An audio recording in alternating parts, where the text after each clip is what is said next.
kapahingahan. Napakita ko sa kanila mula sa malayo. Sa simula pa ay iniibig ko na sila at patuloy ko ipinagmamalasakit. Mga kapatid ko sa Panginoon, palakpakan natin ang pagkabasa sa kanilang mga salita. Pwede po tayo maupo mga kapatid ko sa Panginoon. Minsan pa, nabati ko kayo na happy 21st year anniversary sa inyong lahat dito sa nila, maging sa ating lahat. So sa ating tinanghayaan ng teksto pagbasa mga kapatid ko sa Panginoon, ay ating makikita kung gaano kamahal ng Diyos ang bansa Israel. Ganon din, sa kumikilala at sumusunod sa Kanya sa kapanahonan. Ang mensahe ito, ang pag-ibig ng Diyos na ito, ay hindi lang para doon sa kanila, kundi maging sa ating sa kapanahonan na tayo ay nananalig at mananampalataya at umangkap sa ating Diyos na makapangyarihan sa lahat. So sabi ko sa talata 3, sa simula pa inibig na niya tayo at patuloy na nagmamalasakit sa bawat isa sa atin. So pinapakita din ng mga kapatid ko sa Panginoon na mahal niya tayo lahat. Amen. So totoo naman po talaga na tayo ay mahal ng Diyos. At napatunayan naman ito. Mula sa simula pa at ngayon ay 21 taon na kayo ay pinagkatiwalaan ng Diyos bilang mga manggagawa sa kapanahonan. So ating napatunayan na sa kabila mula noon hanggang sa 21 araw, 21 taon ngayon na at kung saan napatunayan natin gaano sila ano siya nagmamahal sa bawat isa sa atin. Makikita natin na tayo mulaman sa simula pa na kung saan lumaranas natin ang iba't ibang sitwasyon ng buhay, kahirapan, ano pang mga matitinding pagsubok, ngayon tayo ay nagtatagumpay. Kaya inaabot kami kayo ngayon na 21 taon. Amen po ba? So, ano bang dapat ngayon? Katanungan ko bilang mahal na mahal tayo ng Diyos. So, naniwala pa kayo, mahal na mahal kayo ng Diyos. Amen. Kung malakpak na po yung naniwala na mahal sa Diyos. Kung malakpak na mahal ng Diyos. Kaya aking tanong ngayon, ano ang dapat maging response sa kabutihan ng Diyos sa ating mga buhay? Ito sa aking pamilya na kapatid sa Panginoon. Wala tayong dapat i-response sa Kanya, kundi patuloy natin sa pagbubuhay. Maglingkod tayo sa Kanya ng may katapatan at may pagkakaisa. Bilang mga taong inira at pinili ng Diyos na maging manggagawa, kaya dito naman sa inyo sa lugar ng Manila, dapat nagkakaroon ng pagkakaisa. Amin po ba? Dahil mahalaga po pagkakaisa. Napakahalaga sa buhay ng tao ang pagkakaisa. Hindi basta magtatagumpay ang isang kumpanya kung walang pagkakaisa. Kung walang pagkakaisa ang mga tauhan sa isang kumpanya, hindi ito magtatagumpay. Bakit sa tahanan, hindi magtatagumpay ang mga magulang kung walang pagkakaisa ang asawa at ang kanubanan. No? Kung hindi nagkakaisa ang mag-asawa, hindi maging matagumpay. Bakit? Maghihiwalay. So ano ba mga samahan ng istri? Kapag walang pagkakaisa, hindi magtatagumpay. Amin po ba? So dapat natin ulitin ko, bilang mga magagawa sa basan ng Panginoon, dapat may pagkakaisa upang patuloy tayong lumabot at patuloy din tayo magtatagumpay. Amin po ba? Kaya ang paksa ko ngayon sa inyong kaawaan ng pagdiriwang ng gawa ng iyawan sa Diyos sa nila ay mapagdadag po pagkakaisa para sa Diyos. Pag-iusa para sa buhay ng Diyos. Amen? Unity for God. Ngayon, ang tanong ko, bilang mga alagad o tagasunod ng Panginoon, saan ba tayo dapat magkakaisa? Kasi napakahalaga sa ating kapanahonan na tayo, mga manggagawa na magkakaisa. Una mga kapatid sa Panginoon, unity in spirit. Pagkakaisa sa Espiritu. Gano'n sabi sa unang Korinto, kabanatay sa talata 10, mga kapatid, ako'y nanubatwal sa inyo sa ngalan ng ating Panginoon Jesucristo, magkaisa kayo sa pananalita, isipan kayo din upang mawala sa inyo ang pagkabahagi. Amen. Bakit kailangan magkaisa tayo sa Espiritu? Upang mawala, iwasan ang pagkabahagi. Yan ang problema ngayon sa karamihan ng mga gawain. Minsan hindi nagkakaisa kaya hindi nagkakabahabahagi, nagkaroon ng pagkabahagi. Minsan nagkatuloy, nag-aaway, nagkatalo, hindi magkakasundo. So ganyan na nangyayari ka. Walang pag-uunlad ng gawain ng Diyos kapag ang mga magagawa ko ang magkakaisa. So maging aware tayo mga kasama o mga kasama kong nalingkod sa Panginoon na narito rin. Maging aware tayo sa ating mga kasamahan. Bakit? Baka iba na ang dalang espiritu niya sa kanyang paglilingkod. Maging aware tayo sa mga kasamahan natin. Baka yung kasama mo, istrito ng pagkareklamador ang dala-dala niya. Istrito ng pagkanegatibo ng dala-dala niya. Istrito ng pagsusumbong ng dala-dala niya. Istrito ng walang pag-asa, kawalan ng pag-asa. Istrito ng pagkamakasarili. Baka istrito naman ng alak na lang. Maging aware tayo. Dahil sabi sa Romanos 16, pagkaisa kayo ng lubin, huwag kayong magmamatas, hindi makisama sa mga ba. Hindi makisama sa mga ba. Huwag din yung palagay na kayo ng pagkahubo. So, yun mga kapatid ko sa Panginoon, nagkakaisa tayo. Magkakaisa tayo sa Espiritu. Hindi tayo dapat magkakanya-kanya. Kapag ang palagay natin na tayo mas marunong sa ating kasamahan, wala na. Masisira na. Kaya madalas ng pagtatalo-talo. Nag-ready ka na sa sasabi ng kasama. So, yan ang dapat natin gawin mga kapatid ko sa Panginoon. Bilang mga gawin itong sinasabi ko, paalala sa ating lahat. Kasi minsan, yan ang nangyayari sa mga gawain. Hindi nagkakasundo. Ay hinirang tayo ng Diyos. Dahil alam ng Diyos na kaya natin paglampanan ng mga bagay na pinagkatiwala niya bilang tayo mga magagawa sa kanyang masakit. Amen. So, unity in spirit, kaisa sa espiritu. Ang pangalawa, unity in love. Magkaisa tayo sa pag-ibig. Pagkakaisa sa pag-ibig o pagmamahal. Dahil sabi sa Colossus 3, 14, kayo'y hinirang ng Diyos. Itinalaga para sa Kanya at minamahal niya. Kaya dapat kayong mahabagin, maganda ang kalooban, magpakakumbaba, mabait ang pag-iisip. Magpaumanginan kayo at magpatawagan kung may hinanakit kayo sa isa't isa, pinatawad kayo ng Panginoon kaya magpatawad din kayo. At higit sa lahat, magbibigan kayo pagkat ito ang buklod na ganap ng pagkaisa. Amen. Pagmamahal, pag-ibig na hindi naman tayo ng Diyos. So kung tayo walang pagmamahal, walang pagmamahal sa isa, ano ba ito? Lagi tayo nag-aawa. Lagi nagtatampuhan. So dapat ang mga magagawa, wala ko, coordinator, assistant, secretary president, at ibang mga kabahagi, mga leadership, ganyan, wala pa man, sa choir, lahat. So dapat magkakaisa. Hindi pabayaan ang kasama mo. Dahil kayo hinirang ng Diyos. Hinirang tayo lahat ng Diyos para sa isang gawain. Pagkatapos pabayaan yung kasama mo. Pabayaan natin. Ibig sabihin, hindi natin mahal ang kapatid natin. Pinapabayaan natin. Amin po. So sa mga magagawa madalas, ito nagkakapit. May kanya-kanyang grupo. So hindi ko mapaganito natin ginagawa sa ating pagkakaisa sa pag-ibig. Ang pagkakaisa sa pag-ibig ay ipapakita sa gawa. Ipinapakita sa gawa. Amen. Ipapakita natin sa gawa. Hindi lang sa salita. Sabi sa gawa, Kabanata 4, talata 32, nagkaisa ang damdamin isipan ng lahat na sumampalataya at tinuloy inuman. Nasa hindi niya ang kanyang mga alari at hindi para sa lahat. Ang mga apostol ay patuloy na gumagawa ng kapagalagan at nagpatatutuo sa muling pagkabuhay ng Panginoon Jesus. At ibinuhos ng Diyos ang kanyang pagpapala sa kanilang lahat. Wala nang dalaw sa kanila sapagkat ipinagpili nila o pinagpili nila ang kanilang lupang bahay at pinagpili nila ibigay sa mga apostol. Pinamamahal naman ito ayon sa pangkailangan ng bawat isa. So dapat nagmahal tayo. Mahal natin ang ating kapwa.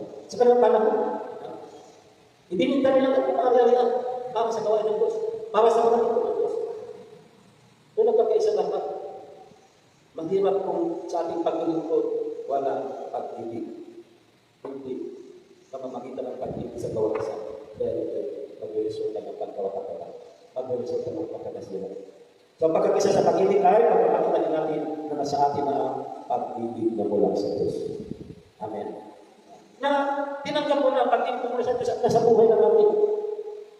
Ang pagkakaisa sa pag-ibig politiko ay pagpapakita na nasa atin ang pag-ibig mula sa Diyos. 2 Corinthians chapter 8, verse 1 to 5. Ibig kong ibalita sa inyo mga kapatid ang nagawa ng pag-ibig ng Diyos sa mga iglesia sa Macedonia. Dumana sila ng matinding kahirapan at ito isang mahigpit na pagsubok sa kanila. At sa kabila ng kanilang paghinkaos, masayang-masaya pa rin sila at bukas ang para sa pagbibigay. Sila ay pusang loob na nag-aabuno, hindi lamang ayon sa kanilang kaya kundi higit pa. Alam nito pagkat mahigpit nilang ibinaman sa akin na sila ibigyan ng pagkakataon na tulong sa mga kapatid sa Judea at higit pa sa inaasahan ko na nila ang kanilang sarili. Una sa Panginoon at pagkatapos sa amin ayon sa kalooban ng Diyos. Nakita niyo po yun? Isang halimbawa sa atin, ang mga ginagawa noon, early Christians noon, ng Macedonia. na dumanas sila ng matinding kahirapan, mahigpit na pagsubok. Pero mo sinasabi paghihintahos. Pero masaya pa rin sila at bukas pala sa pagbibigay.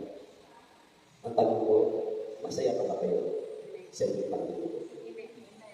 Ilan na rin. Amen. Baka mamaya, pabigat na sa ating pakiramdam ang pag-ibig natin sa Diyos. Dahil wala na yung pag-ibig. Wala na yung pag-ibig natin sa Diyos at pag-ibig natin sa kapwa. So kaya pagka nasa gawain mabigat ang ating pakiramdam, hindi na tayo masaya. Ito po ay challenge ko sa inyo sa mga magkagawa na ito ngayon, hindi lang ito sa nila. Kung masaya ka ba tayo sa ating paglilingkod. Amen. So dapat, para masaya tayo sa ating paglilingkod, ay sa ating pagkakaisa sa pag-ibig. No? Pagkakaisa sa pag-ibig. Unity in love. At ang pangatlo, mga kapatid ko sa Panginoon, unity in faith. Ito dapat pagkakaisa, hindi lang sa pagiging manggagawa ng Ama, sa Espiritu, pagkakaisa sa pagmamahal, pag-ibig, kundi pagkakaisa sa pananalig. Hindi yung isa may iba ka ng pananalig, isa naman alalahanin. Pagkakaisa sa pananampalataya, dahil nandiyan yan sa Gawa 2, 47. Gawa chapter 2, verse 42-47, sabi dito, dahil sa maraming malang gawa sa pamamagitan ng mga apostol, naghalo sa lahat ng magkahanong tagang at takot, at nagsama-sama ang lahat ng sumasampalataya, at para sa lahat ng kanilang alalayan, ipinagpili nila ito, at ang pinagpilahan ay ipinamahagi sa lahat ay sa mga kailangan ng bawat isa. Araw-araw sila nagkakatipon sa templo, nagpirasyon ng tinapay sa kanilang tahanan, at nagsasalong masaya ang kalooban. Nagpupuri sila sa Diyos, at kinalundan ng lahat ng tao. Araw ay dinaramdag sa kanila ng Panginoon ang mga piniligtas. Tingnan niyo po ang pagkakaisa ng pananampalataya. Kusang dinadagdagan ng Diyos ang mga umatin sa kanila reality. Amen. Kapag nagkakaisa tayo sa ating pananalig, nandiyan dyan na kumikilos sa himala ng Diyos. Minsan hindi na kailangan magbahay-bahay ka. Hindi na tayo kailangan na patuloy na mag-akay kahit ang Diyos na mismo ang kikilos para may dumalo, para may magandang na atin sa gawa natin. May pagkakaisa sa pananalig. Yung pananalig ka na wala na tayong pinabasihan. Yung pananalig na sinasabi ko, madalas ko sasabihin na hindi na nakabagay sa katawan ng limang pandawa. Beyond our five senses na ang ating pananalig. Amen. At kahit na hindi mo nakita, ang biyayang pagpapala, nandiyan pa rin pananalig tayo. Hindi mo pa man nakita, ay pananalig ka pa rin. Hindi mawala ang ating pananalig. Hindi mo man natikman, kasi nasabing may biyaya, ano naman pa rin, hindi pa rin nawawala ang ating pananalig. Hindi mo natin naamoy. Ang biyaya niya, nandoon pa rin. Hindi ka na nakabase. Hindi ka nakakabase sa pandinig, hindi mo man naninig, hindi mo man nahipo o nasalat ang mga biyaya niya sinasabi. Pero hindi ka pa rin umaatras sa iyong paglilingkod. Dahil wala ka na ikaw ay patuloy ka pagkalaya ng Diyos. Ibig sabihin, hindi ka na nakabase. Hindi ka na nakabase sa damdamin mo. Lagpas-lagpas ka na noon. Lagpas-lagpas natin pananalig. Kaya na patuloy tayo magkakaisa sa ating pananalig tayo. Hindi na tayo apektado sa mga nakikita natin. Hindi na tayo apektado sa mga nangyayari sa ating ministry. Nakapokus na tayo sa Diyos natin pinaglilingkuran. Amen. Hindi na tayo apektado. Hindi na natin ginagawa dahilan ang mga bagay-bagay na nangyayari sa ating kapanahunan. Apektado agad tayo sa malakas na ulan. Naalala ka ng Brodes eh. Nasa Binyaw ako. Wala, lakas na ulan. Hindi na tumawag ako sa ating kapatid. Ano po sister yun? Ano gagawin mo? Wala tayong gagawa. Ang lakas na ulan. Sabi ko sa kanya. So, ano gagawin namin? Uwi naman. Uwi na ba tayo? Uwi na kami, sabihin mo lang. Kung di ka pupunta. So, ibig sabihin ka dahil lang ba sa ulan? Ipagpalit natin ang gawain ng Diyos. Ipagpalit natin ang ating pagpagmilasyon sa Diyos. So, wala kung pagkakaisa ng ating pananalig. Ano po ba? Dapat nanonood, patuloy na nagkakaisa ang ating pananalig. Magulan na ng magbayan. Di mapipigilan ang gawain ng Diyos. Huwag natin gawin dahilan. Ang mga nangyayari sa ating kapatid, kaya diyan, kahit pansinsis na. Wala tayong pakialam. Basta tayo nakapokus na sa ating Panginoong Hesus Kristo. Kapumili-pumili sa atin upang tayo maging mga alagad niya. Amen.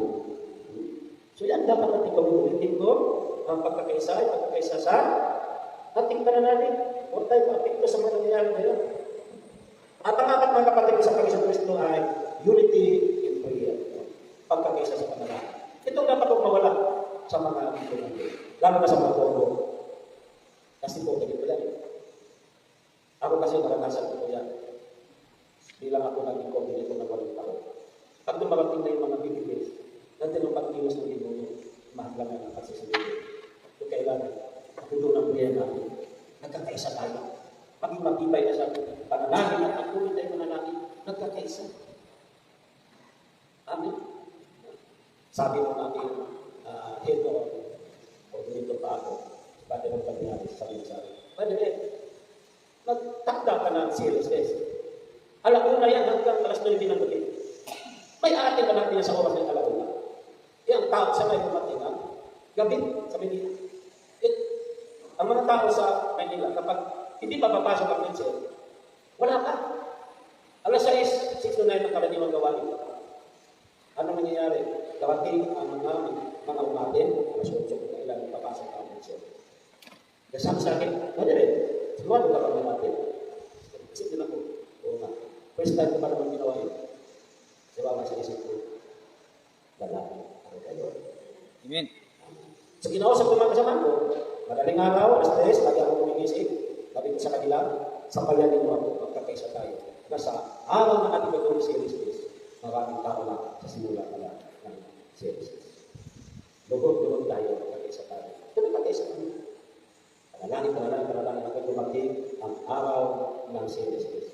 First time na nangyari sa buong kalmana. So, hindi ko mapigilan na makita ko alauna, pumunta ng simbahan, tulog ng simbahan. Hindi ko mapigilan talaga na yan. Bakit? Ramdam ko na sinumahan kami ng Diyos. Tulog talaga tulog kami.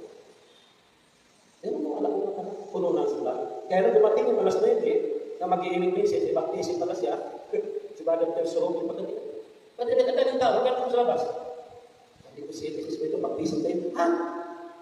Hindi ko alam kung sinasabi sa akin ng sunod. Talaga, yung mo ako. Sabi ni Brother Terso, sa pagkakata po tayo magkakaisa ng panalangin dahil nandiyan ang pagkilos ng Panginoon sa buhay. Amin po ba? Bakit ba tayo manalangin? Dahil ng butos ng Diyos. Amin po. Matthew 26:41, magpuyan kayo at manalangin upang huwag kayo madaling ng tukso. Ang isterto'y nakahanda namin, mahina ang laman. Amin po ba? So magpakalaga. Bilang mga lingkod ng Diyos, manalangin tayo. Magkaisa. At bakit manalangin? Dahil ito lang ang daan kung saan ating makakamtan ang mga bagay na galing sa Diyos. Amen. Bakit natin manalangin? Ito ang pamamaraan para makamtan natin ang ating mga enigma, kamit sa buhay. Santiago 4:2, meron kayong pinakamamitan. Meron kayong pinakamamitin, ngunit hindi nyo makamtan. Kaya papatay kayo, ito kailangan. Mapasa ito lamang ito. Dahil nag-iumbot sa mga bagay na hindi nyo. Kayo nagkakagalit at naglalaban-laban. Hindi nyo makakamtan ang inumin sapagkat hindi kayo humingi sa Diyos. Amen. May kausap ba ako? No? At sabi naman sa Efesios 6:18, ang lahat ng ito'y gawin ninyo sa pamamagitan ng mga panalangin at pagsamo. Manalangin kayo sa lahat ng pagkataon sa patnubay ng Espiritu. Kaya lagi kayong maging handa at patuloy na manalangin para sa lahat ng pagkikiran ng Diyos. Hello? So dapat, magkaisa sa panalangin, maglaan ng oras sa panalangin. Dahil sabi sa 2:3, minsan ikato ng hapon oras ng panalangin at punta sa kapitulo at buwan sa templo. So naglaan sila ng oras na kung saan sila yan sama-sama manalangin. Sa atin, hindi lang tayong mga magkagawa ng ating group. Tayo ng group. Hindi lang po dinito ang kikilos. Buo. Amen? Maglaan ng oras na manalangin. Dahil ang pagkakaisa ay sinasamahan lalo ng Panginoon. Minsan, nag-report sa akin ang aking mga kasamahan, padalhin, pagkaano tayo lagami. Bakit? Sawali ko siya, Father, ano daw tayo? Ito, daming mga kasiraan laban sa Israel. Sabi ko, wag lang tayo magriyak. Sabi ko sa mga kasama, manalangin tayo. Magkakaisa tayo manalangin. Ipanalangin natin si Father na mabago ang kanyang pananaw sa ating ministry. Manalangin tayo. Isang buwan, ang ginawa ng Diyos, diba? Sinira ang sound system ng simbahan. At wala magagamit ang araw ng misa. Kaya lumapit sila sa Yesaday. Hindi po pa maghirap ang sound system ng Yesaday. Sige po, Father, hanggang anong araw, hanggang kailan hilig gamitin. So, nakaiba ang pananaw ni Father sa kanila. Salamat sa mga taga-Yesaday. Nang dahil sa kanila, patuloy tayo ng pagtaos ng banal ng misa. Ano natin resulta? Resulta ng pagkakaisa lang. Ano namin? So patuloy tayo natin sa ating Diyos, sa ating panalangin, tayo ay magtatagumpay. Tayo nalingin ang ating mga kailangan dahil walang imposible sa Diyos. Amen? At ang panglima, magkakatid ko sa Panginoon, at dito ako magtatapos. Unity in service. Pagkakaisa sa paglilingkod. Tingnan mo yan ulang lang, ikaw taong pumunta man, pamumuhay mo ay basta ulang lang ikaw ay mamulang. Kawikaan 6:6 o Kawikaan chapter 6, verse 6, no? Tingnan mo, ang mga langgam. Taong pumunta man daw. So nagkakaisa sa paglilingkod ang mga langgam, ang mga hulbigas. Tayo ba nagkakaisa? O watak-watak? Bahag bilang mga tinawag ng Diyos mga kapatid sa Panginoon, magkaisa tayo sa ating paglilingkod sa Kanya. Huwag natin paubayan o pabayaan ang ating kapwa-lingkod na gampanan ang mga obligasyon sa gawain ng Diyos. Huwag mong hayaan na ang kasama mo lang ang pupunta sa komisyon ng isa. Dami kayo ito, 4 o 5 kayong mga magagawa, tapos isa lang ang pupunta sa komisyon ng isa. Tapos kung anong ibabalita ng natin, naging negative tayo. Ano naman yan? Ano naman yan? Bakit ka? O bakit nagre-react ka? Hindi mo naintindihan dahil walang ka doon sa komisyon. Pagkaiba rin ang pagkaintindi nung umating doon, so lalo kakalumulogo. So mahalaga po na nagkakaisa tayo sa pagdalo sa gawain ng Panginoon. Huwag natin hayaan siya lang. Dahil tayo hinahanap. Mismo ang ating pisikal na katawan ng hinahanap ng Diyos. Kahit sabihin pa natin, ako ang sumusuporta, ako ang ginagamit ng Diyos para sa punta ng gawain. Hindi yan. Mahalaga din yan. Hindi yan mas mahalaga sa Diyos. Ang mahalaga sa Diyos, tayo ang buhay na handog para sa Panginoon. Huwag natin hayaan ang kasama mo lang ang magbibigay. Tayo lahat, share sa araw ng gawain ng Diyos. Yung iba, kalaman na yan. Huwag ang bigyan. Huwag na natin itagdag na naman sa Panginoon. Ayaw mo naman sa Diyos, siya na magbigay. Ayaw ko na lumukod sa sarili ng pulsa. Ang pagbibigyan ng kapatid ko sa Panginoon sa puso niya. Kahit na wala, kung nasa puso mo ang pagbibigay. Kahit isang sintabo na yan, kaya mo ibigay para sa Diyos. Pero kung wala sa puso ang pagbibigay, hindi yung panghawak mo, hindi mo kaya bitawan niya. Umipot ka pa rin sa Panginoon. Kung wala yan, pagbibigay natin. Kaya, ulitin ko, magkakaisa tayo sa paglilingkod. Sama-sama. Share. Kung ano pagkailangan ng gawain. Hindi na. Pagsikapan natin, sabihin natin, wala akong trabaho ba? Mag-isip ka kung bakit wala akong trabaho. Bakit wala akong pagpapala? Isip ka. Bakit hindi dumating ang pagpapala? Baka may pagkukulang tayo sa Diyos. Baka may pagkukulang tayo sa ating paglilingkod. Baka mamaya, isi-isi lang tayo. Minsan, isi-isi na lang mga gawain ng Panginoon. Kaya naman dumating ang araw ng gawain. At darating naman sila. Minsan, kailangan din ang pagkilos natin. O sis, bukas araw na ng gawain. Nasa tayo ka. Dadalaman natin kasi. Sister Liga, ilang panahon na ilang umpis na dito madalo. Ano kayo nangyari kay Sister Liga? Baka na-quarantine. Sa ganyan, no? Dapat nagkakaisa tayo. Yung pagpunta sa ating mga kasamahan, paalala, pagbibigay tayo ng kalakasan sa kanila, pagbibigay tayo ng kalakasan sa ating kapwa. Ano po? Hello? So, ulitin ko, nagkaisa tayo sa ating paglilingkod ng ating pabayaan ng ating kapwa. Sa anumang mga tungkulin, sa anumang gampanin, sa anumang mga gastusin, share. At kapag kakaisa, sinasamahan tayo ng Diyos. Amen po? Kaya nga po ang aking babagi ngayon sa inyong pagdaraos ng 21st anniversary ng Pila, na kung saan ang aking nabahagi sa inyo tungkol sa unity for God, pagkakaisa para sa Diyos. Ulitin ko lang. Una, unity in spirit. Pangalawa, unity in love. Pangatlo, unity in faith. At ganun din pang-apat, unity in prayer. Panglima, unity in service. Tumayo na po tayo magkalihan ng kapatid sa Panginoon.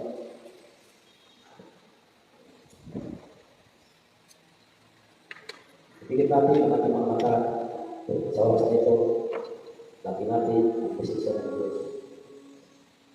Ayon sa Pilipos 3:17, mga kapatid, magkaisa kayo tumulat sa limbawang ipinapakita ko sa inyo. Kami ang gawin ninyong buwan. Basta ninyo ang lahat ng sumusunod sa mga halimbawa ito. So ito po, minsan para sa ating Panginoon. Kaya sa oras na ito, mga kapatid ko sa Panginoon, hingi natin sa Diyos na patuloy tayong bitisin ng ating Panginoon. Patuloy tayong pag-isahin ang ating mga puso sa paglilingkod natin sa Diyos.